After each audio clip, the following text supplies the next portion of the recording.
What's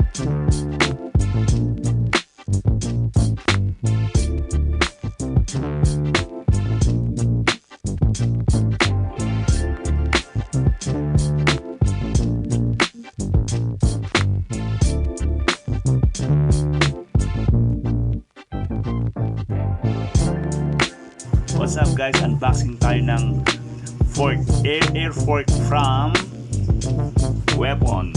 So Weapon Tower air fork suspension. So nabili ko siya sa Capitolio, ano ba yun? Bike Spot ba? Bike Spot yung name ng ng store. So sa halagang budget meal, so just 4,500. So eto siya. Alright. So, ang bigat nito around 2 kilos. So, 34mm stanchion. Black yung pinili ko with white decals. Outer leg niya is 38mm. So, medyo mataba siya. So, it's air na. Non-tapered siya.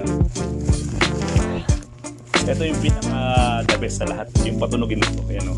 Sarap, diba? Oh, diba? Oh, diba? Ako na nag-mind. So, etong Weapon Tower na to, controversial siya kasi marami siyang imaginary kaaway. Ayan. So, may nakita naman ako na nag-vlog. Pinang-jump niya sa mga light trails rin naman and also sa hagdan. Diba? I think okay naman to. So, solid siya. Kakabit natin to ngayon. Alright. So, ayun na nga guys.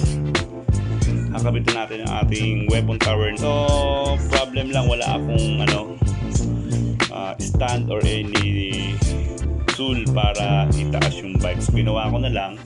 Ayan. Sukatin natin to. So, iniisip ko kung wag na siyang putulan. So, mahaba pa rin talaga yung So, ayan, nakat na natin. Ilagay naman natin itong flower, patawag rito, bulaklak.